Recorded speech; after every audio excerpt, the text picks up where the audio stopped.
उनको देख लिया जिनकी चर्चा पूरा मिथिला कर रहा है, जिनकी पूरी बात पूरा मिथिला करता है। और उनको देखकर महाराज जो है, उनको देखते ही सखी दौड़ी दौड़ी गई और दौड़ी दौड़ी जाकर जानकी जी से और सखियों से कहने लगी, अरे तुम यहाँ क्या कर रही हो? कि वो आए हैं। बोले कौन आया है?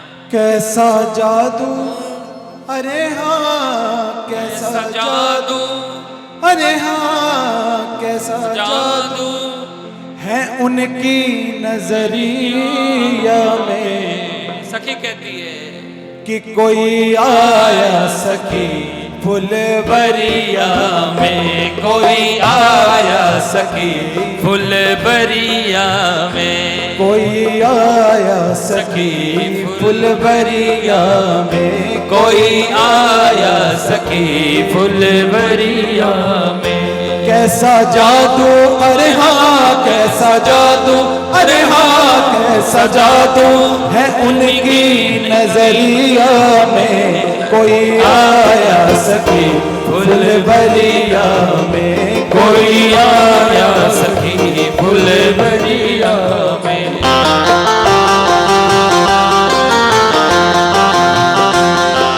ताली बजनी चाहिए प्यारे, और हाथ की सेवा कीजिए।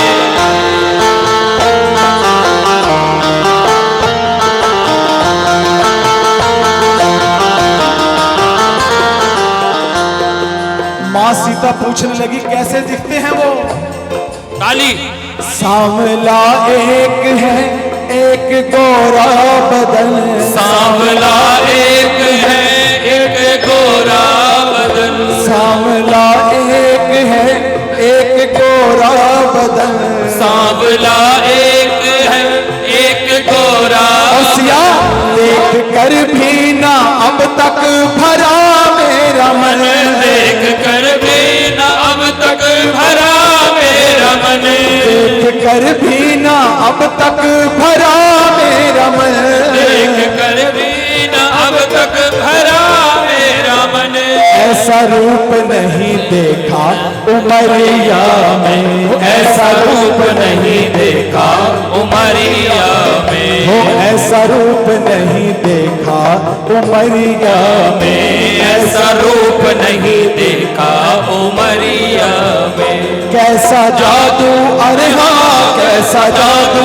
अरे हाँ कैसा जादू है उनकी नजरिया में। कोई आया सखी फुलबरिया में, कोई आया सखी फुलबरिया में। ताली बजाओ मीठी मीठी। सखी कहती है जाकर, सखी ने पूछा कि कौन है? बोले एक तो गोरा है, दूसरा? बोले दूसरा वो सांवला है, और जिसकी पूरी मिथिला चर्चा कर रही है। और ऐसा जादू, अद्भुत जादू कि जितनी बार देखो, जितनी बार देखो, बार बार देखने का मन करता है और देखने का मन करता है, लेकिन आंखों को तृप्ति का सुख नहीं मिलता कि भर गया ना, और प्यास बढ़ती है और ललक बढ़ती है। ऐसा रूप नहीं देखा उमरिया में, ऐसा रूप नहीं देखा उमरिया में। कोई आया सखी फुलबरिया में, कोई आया सखी फुलबरिया में। माँ सिया पूछने लगी कि उन राजपुत्रों की क्या सिर्फ यही निशानी है कि एक सांवला है और एक गोरा है? सखी कहने लगी नहीं, कोई कहता है दशरथ दुलारे हैं वो, कोई कहता है दशरथ दुलारे हैं वो, कोई कहता है दशरथ दुलारे हैं वो, कोई कहता है दशरथ दुलारे हैं वो। यज्ञ रक्षा में असुरों को मारे हैं वो, यज्ञ रक्षा में असुरों को मारे हैं वो, यज्ञ रक्षा में असुरों को मारे हैं वो, यज्ञ रक्षा में असुरों को मारे हैं वो। अब माँ सीता की जिज्ञासा और बढ़ने लगी, कहने लगी कुछ और निशानी बता सखी। तो सखी क्या निशानी बता रही है? तीर बांधे हैं कस के कमरिया में, बांधे है कस के कमरिया में, वो तीर बांधे है कस के कमरिया में, तीर बांधे है कस के कमरिया में। कैसा जादू, अरे हाँ कैसा जादू, अरे हाँ कैसा जादू है उनकी नगरिया में। कोई आया सखी फुलवरिया में, कोई आया सखी फुलवरिया में। ताली जानकी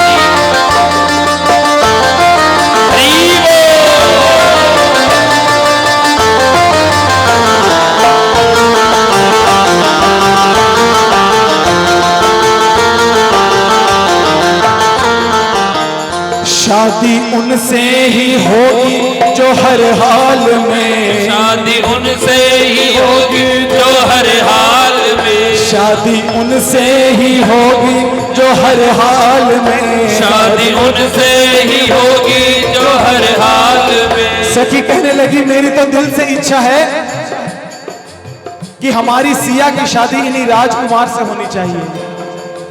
उससे क्या होगा? शादी उनसे ही होगी जो हर हाल में, शादी उनसे ही होगी जो हर हाल में। क्या होगा उससे सखी? क्या होगा? आया करते हमेशा वो ससुराल में, आया करते हमेशा वो ससुराल में, आया करते हमेशा वो ससुराल में, आया करते हमेशा वो ससुराल में।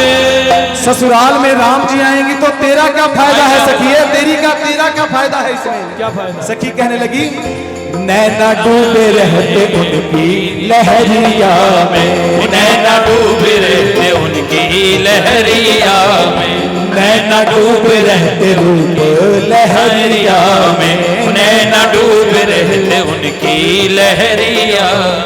कैसा जादू, अरे हाँ कैसा जादू, अरे हाँ कैसा जादू है उनकी नजरिया में। कोई आया सखी फुलवरिया में, कोई आया सखी फुलवरिया में, कोई आया सखी फुलवरिया में, कोई आया सखी फुलवरिया में। कैसा जादू, अरे हाँ कैसा जादू, अरे हाँ कैसा जादू है उनकी नजरिया में। कोई आया सखी फुलवरिया में, कोई आया सखी फुलवरिया में, कोई आया सखी फुलवरिया में, कोई आया सखी फुलवरिया में, कोई आया सखी फुलवरिया। श्री राम जी के दर्शन करते हुए राम जी ने जानकी जी को देखा। जानकी जी ने अब आधे घंटे में राम कथा कितनी सुना पाऊंगा, इसलिए 9 दिन की करवाओ। बोलो जय सिया राम। हाँ, 9 दिन की राम कथा का आयोजन रखो, फिर देखो उसमें राम कथा का आनंद और जीवन का सच्चे सुख है राम कथा। हाँ, शर्मा जी बोले अगली बार राम कथा ही होगी। बोलो जय सिया राम। हाँ, चलो, जब भी होगी ईश्वर जब चाहे।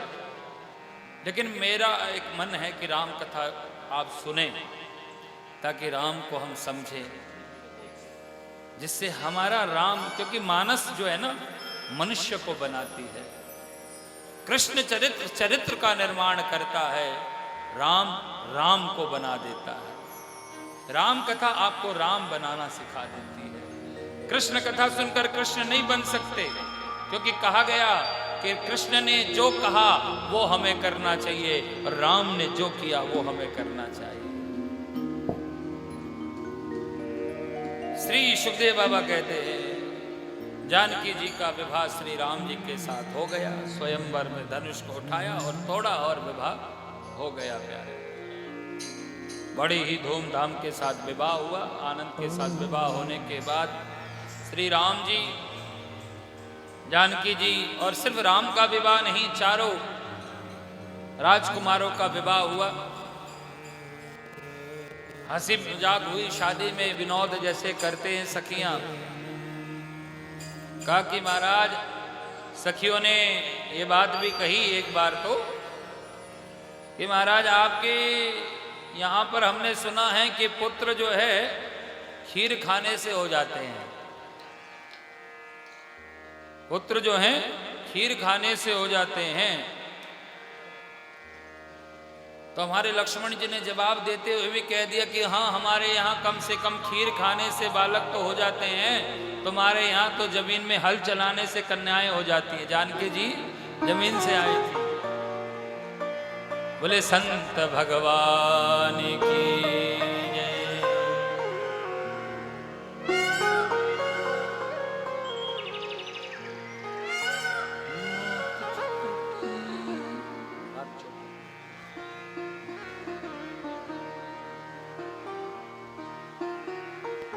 हेलो। हमारे मध्य में श्री श्री 1008 महामंडलेश्वर राघवेंद्र भारती जी महाराज पधारे हैं। मैं हमारे राधा चरण मंडल की ओर से उनका हार्दिक अभिनंदन करता हूं, बहुत बहुत स्वागत करता हूं। एक बार जोरदार तालियों से पूज्य महाराज जी का अभिनंदन स्वागत करें। हमारे भाई दीपू नागपाल जी जो कि हमारे पार्षद पति हैं, हमारी आदरणीय भाभी मुक्ता नागपाल जी के, उनका हार्दिक अभिनंदन, बहुत बहुत स्वागत है कि व्यासपीठ से वो भी आशीर्वाद लेते हुए अपने जीवन को धन्य कर रहे हैं। और मेरे बड़े अजीज भाई अमित जैन जो कि बहुत समाज सेवी हैं और अपने वार्ड के प्रति ये भी हमेशा तत्परता से रहते हैं। इनकी धर्मपत्नी डिंपल जैन जी जो कि वार्ड पार्षद है, दोनों मिलकर अपने वार्ड की निरंतर सेवा में कार्यरत हैं और आज व्यासपीठ के समक्ष उपस्थित होकर व्यासपीठ से आशीर्वाद प्राप्त करते हुए अपने जीवन को धन्य करा, इसके लिए हम इनके आभारी हैं। हमारे मध्य में अंतरराष्ट्रीय खिलाड़ी आदरणीय गुलशन शर्मा जी एशियन खिलाड़ी हैं। मैं आग्रह करूंगा कि वो भी व्यासपीठ से दिए गए सम्मान को ग्रहण करते हुए अपने जीवन को धन्य करें। आदरणीय गुलशन शर्मा जी जो कि किसी परिचय के मोहताज नहीं, इस उम्र में भी नित्य प्रतिदिन नए कीर्तिमान ये अपने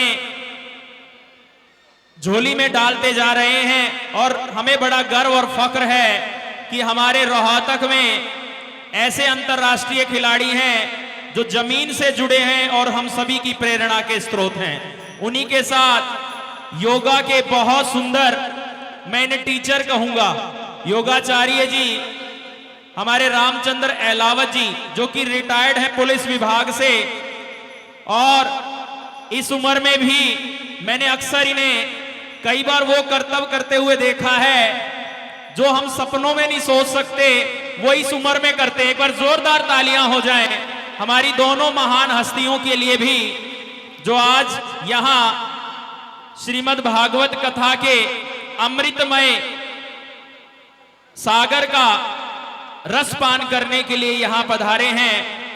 और अब हमारे क्लब की ओर से हमारे दीपू नागपाल जी को और अमित जैन जी को भी एक स्मृति चिन्ह देकर क्लब की ओर से उनका आभार, धन्यवाद कि वो भी इसी प्रकार अपने वार्ड की सेवा करते रहें और हर जरूरतमंद की जरूरत को पूरा करने में अपना सर्वस्व त्याग की भावना से जुड़े रहें।